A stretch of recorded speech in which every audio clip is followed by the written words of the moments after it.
महाराज श्री संत रामलला सरकार ने कहा, सनातनी शक्तियों से सब संभव कर डाली बड़ी बड़ी भविष्यवाणियां। रायसेन नरसिंहपुर जिले के बॉर्डर में राजधानी ढाबा में संत रामलला सरकार से आज इंडिया न्यूज़ 24 के पत्रकार द्वारा उन्हीं की सच्चाई के विषय में जानकारी लेना चाहा। सुनिए रामलला सरकार ने क्या कहा। इतनी बड़ी बड़ी भविष्यवाणियां कर दी। उन्होंने यह भी कह दिया 2028 तक गौ माता पूर्ण रूप से सुरक्षित हो जाएगी और 2028 तक हिंदू राष्ट्र की भी घोषणा हो जाएगी। उन्होंने यह भी कहा, अभी तक रामलला सरकार की जो भी भविष्यवाणियां हुई वह सत्य हुई। और क्या क्या कहा रामलला सरकार ने, सुनते हैं उन्हीं की मुँह जुबानी। आज इंडिया न्यूज़ 24 से मध्य प्रदेश हेड राजू सिंह राजपूत की खास खबर। आप देख रहे हैं दबंग इंडिया न्यूज़ और इस वक्त हम लोग नरसिंहपुर और रायसेन जिले का बॉर्डर है।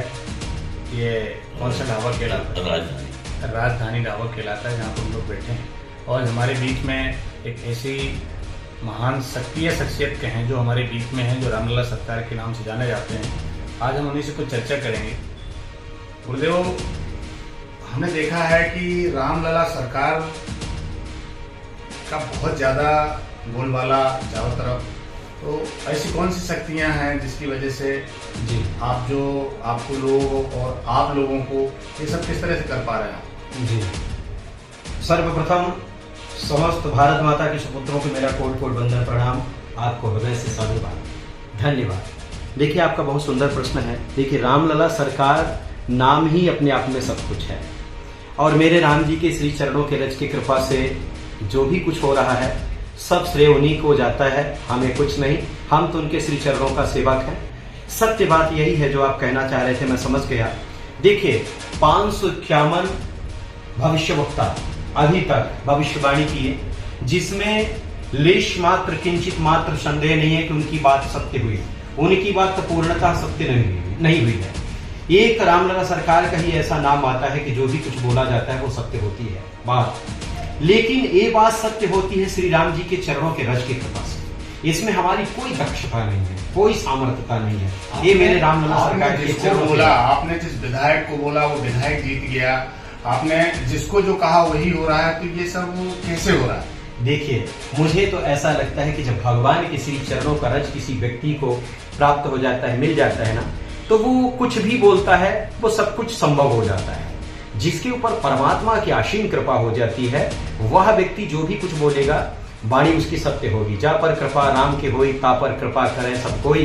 परमात्मा की कृपा हो जाए, इसके बाद मनुष्य किसी कार्य से वंचित रहे, ऐसा हो ही नहीं सकता। ये जो भी कुछ होता है मेरे रामलला सरकार के चरणों के रज की कृपा से होता है, मां निकुंबला के चरणों के रज की कृपा से होता है। और मुझे ऐसा लगता है कि आप लोगों के स्नेह और प्रेम की वजह से भी होता है। मेरा एक प्रश्न और है जी। बहुत सारे ऐसे चैनल हैं, बहुत सारी इस मीडिया में हम देखते हैं जी, बहुत सारे चैनल खंडन करते हैं इस बात का कि सनातन की जो ये शक्तियां हैं ये शक्तियां नहीं होती हैं जी। इस तरह से कई तरह की विकृतियां भरी बातें होती हैं, तो ये सब क्या है? मैं भारत के न्यूज चैनलों की बात नहीं करता, पूरे विश्व के न्यूज चैनलों की मैं बात करता हूं। और ये मेरी अकाट्य सत्यवाणी है, मैं पूरे विश्व के चैनलों को चुनौती देता हूं।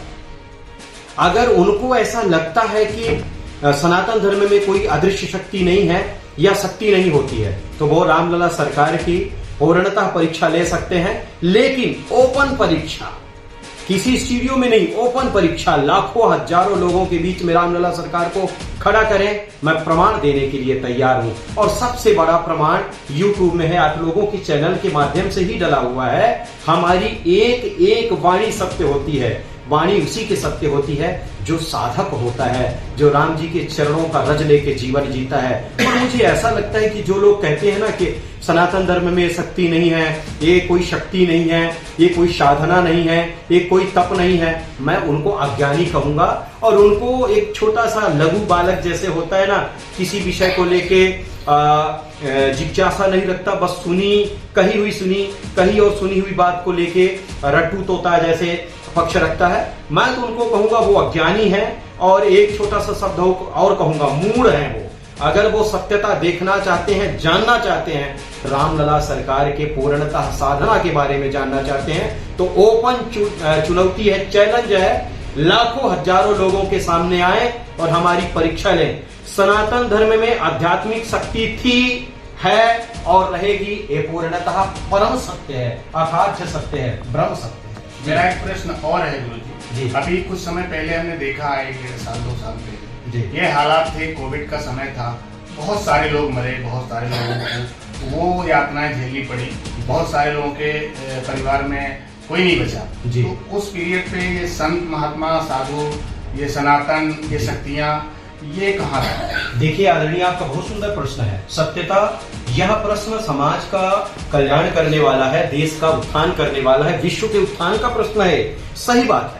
आपका कहने का तथ्य तात्पर्य यह है कि अगर उस समय विद्वान थे, शक्तियां थी, तो बचाव क्यों नहीं हुआ, यही कहना चाहते हैं। जी देखिए, संतों के तप की वजह से, विद्वानों के तप की वजह से, विद्वानों के ज्ञान की वजह से ही भारत देश में कोरोना का लेश मात्र, किंचित मात्र भी प्रभाव नहीं था, क्षणिक था। उन क्षणिक प्रभाव को भी खत्म किए योगी जन, तपस्वी जन। और मुझे ऐसा लगता है कि 1,00,000% सत्य है कि जितनी आपदा अन्य देशों में आई, उसके अपेक्षा भारत देश में तिल मात्र, लेश मात्र आई है। उसका मूलतः कारण योगी जन है, तपस्वी जन है, विद्वान जन है, संत जन है, साधक जन है। और मैं आज आपको एक छोटी सी बात और कह देता हूं, भारत देश में कभी भी ऐसी विपत्ति, आपत्ति नहीं आएगी। बस एक छोटा सा कार्य हर एक हिंदू करे, हर एक सनातनी करे, अपने घर में तुलसी का वृक्ष लगाए और पावन श्री रामचरितमानस को रखे, उसकी पूजन करे, माता पिता के चरणों का रज ले, गौ माता के चरणों का रज ले। मैं ब्रह्म सत्य कह रहा हूं, जीवन में ऐसी आपदा नहीं आएगी, विपत्ति नहीं आएगी। अकाट्य सत्य है, परम सत्य है, ध्रुव सत्य है, सत्य। रामलला सरकार से मेरा एक प्रश्न और है। आज हम देख पा रहे हैं, जिस तरह से आपने बोला गौ माता का चरण रज लें और उससे ये सारी चीजों का निदान होगा। आज हम देख रहे हैं कि गौ माता की बहुत ज्यादा दुर्दशा है, जगह जगह हम देख रहे हैं गौ माता कट रही है। तो ऐसी हालात जो बने हैं, इस गौ माता की इस दुर्दशा को, इस हालात को ठीक करने के लिए, सुधारने के लिए संत महात्मा आगे क्यों नहीं आ रहे हैं? देखिए, संत महात्मा संकल्प लेके आगे आए हैं और इस विषय को लेके हम इसलिए पूर्णता सत्य बोलेंगे क्योंकि हम स्वयं गौ माता के लिए अपने जीवन को न्यौछावर किए हैं। सत्य बात तो यही है कि गौ माता का हनन तो हो रहा है, पतन तो हो रहा है, लेकिन गौ माता की रक्षा के लिए संत जनों का जो संकल्प है पूर्णता सत्य है। माननीय श्री नरेंद्र मोदी जी इस विषय को लेके थोड़े हलचल में आए हैं।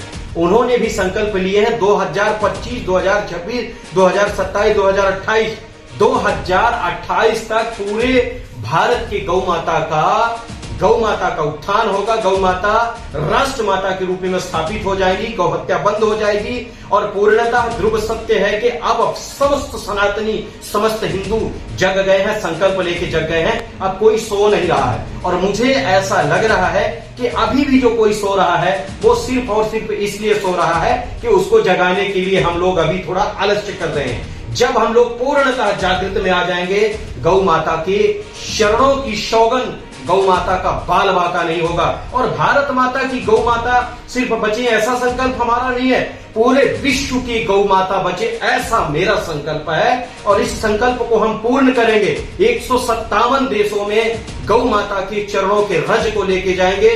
और गौ माता को बचाना इसलिए भी आवश्यकता है, अगर गौ माता बचेगी तो यह देश बचेगा, विश्व बचेगा, धरती बचेगी। अगर गौ माता नहीं बचेगी तो पूरा विश्व शमशान सा हो जाएगा। ये परम सत्य है, अकाट्य सत्य है। गौ माता को बचाने के लिए पहल है, हम लोगों का संकल्प है। और एक छोटी सी बात कहूंगा, आप लोगों का भी श्रेष्ठ पहल होना चाहिए, क्योंकि मीडिया भी हमारी जो है ना आत्मा है और चतुर्थ खंभ है, राष्ट्र के लिए, धर्म के लिए चतुर्थ खंभ है। इसलिए आप लोगों का भी सहयोग पूर्णतः हमको चाहिए और मुझे विश्वास है कि आप लोगों का भी सहयोग मिलेगा। समस्त भारत देश का सनातनी हिंदू और संत जग चुके हैं। गौ माता की हत्या 2025 में बंद हो जाएगी। 26, 27, 28 के अंतराल गौ माता राष्ट्र माता के रूप में स्थापित हो जाएंगी और विश्व में गौ माता का हनन नहीं होगा। यह संकल्प पूरा होगा रामलला सरकार के माध्यम से। जय श्री रामलला सरकार। जय। आप देख रहे हैं रामलला सरकार से हमने जो कुछ अभी प्रश्न किए उन सारे प्रश्नों के जवाब हमको उन्होंने दिया है। किस किस तरह से गौ माता की रक्षा होगी, किस तरह से सनातन का जो कर्तव्य है, जो संतों का कर्तव्य है, किस तरह से वो कर रहे हैं और हमारा क्या कर्तव्य है। आज हमने उनकी बातें सुनी तो उनकी बातों को सुनकर के ऐसा लग रहा है कि वाकई में कुछ आगे हमारे राष्ट्र के लिए होने। एक प्रश्न और आ रहा है मेरा, हिंदू राष्ट्र की बहुत बातें होती हैं, तो क्या हिंदू राष्ट्र हमारा, क्योंकि यहाँ पे सभी लोग रहते हैं, मुस्लिम भी रहते हैं, सिख भी रहते हैं, ईसाई भी रहते हैं, सारी समाज रहती है, तो हिंदू राष्ट्र हम कैसे बना पाएंगे? बहुत सुंदर आपका प्रश्न है। भारत देश में सभी पंथ के लोग रहते हैं, हिंदू भी रहते हैं, मुसलमान भी रहते हैं, क्रिश्चियन भी रहते हैं, सभी लोग रहते हैं। सच बात तो यही है, भारत माता के सभी संतान हैं, सभी पुत्र हैं, लेकिन भारत माता के संतान वो हैं जो सनातन धर्म को मानते हैं, गौ माता के चरणों की पूजा उपासना करते हैं, भारत माता की गोदी को कलंकित होने से बचाने के लिए अपने प्राण की आहुति देने के लिए संकल्पित होते हैं। मुझे तो ऐसा लगता है कि वो हिंदू भी वो मुसलमान भी सनातनी है, वो हिंदू सनातनी तो है ही है, वो मुसलमान भी सनातनी है, वो क्रिश्चियन भी सनातनी है जो भारत माता की गोदी में रह रहा है। हिंदू राष्ट्र तब बनेगा जब समस्त भारत माता का नवयुवक संकल्प लेके खड़ा हो जाएगा कि मुझे सिर्फ और सिर्फ हिंदू राष्ट्र चाहिए। और सच बात तो यही है कि हिंदू राष्ट्र बनना अत्यंत आवश्यक है। हिंदू राष्ट्र नहीं बनेगा तो सनातन संस्कृति खतरे में है, क्योंकि राक्षस तांडव करने के लिए संकल्पित है, उनके तांडव को बचाने के लिए हिंदू राष्ट्र बनना अत्यंत आवश्यक है। 2025, 2026, 2027 लास्ट 28 या 29 में हिंदू राष्ट्र बन जाएगा। हिंदू राष्ट्र इसलिए भी बनेगा क्योंकि हिंदू राष्ट्र बनेगा तभी गौ माता की पूर्णता सेवा हो पाएगी, सनातन संस्कृति बचेगी और हर एक मानव का उत्थान होगा, हर एक मानव के चरणों की सेवा होगी। इसलिए हिंदू राष्ट्र आवश्यक है, बनना आवश्यकता हिंदू राष्ट्र की है और हिंदू राष्ट्र बन के रहेगा। ये मेरा वचन है, ये मेरी भविष्यवाणी है, ये मेरा संकल्प है। प्रणाम गुरुदेव। जय श्री राम लला सरकार। आप सभी ने सुना किस तरह से अभी सारी जो चर्चाएं हुई उसमें एक बहुत बड़ी बात निकल के आई कि हिंदू राष्ट्र बनेगा और 2028 तक, जैसे गौ माता की सुरक्षा 2028 तक के लिए महाराज रामलला जी सरकार जी ने बोला कि 2028 तक गौ की सुरक्षा बेहद संपूर्ण रूप से पूरे हिंदुस्तान के अंदर हो जाएगी। हिंदुस्तान की बात नहीं तो विश्व की बात कर रहे हैं कि पूरे विश्व की गौ सुरक्षित हो जाएंगी और हिंदू राष्ट्र बनने की तैयारी चल रही है। लेकिन उन्होंने एक चीज कहा कि युवाओं को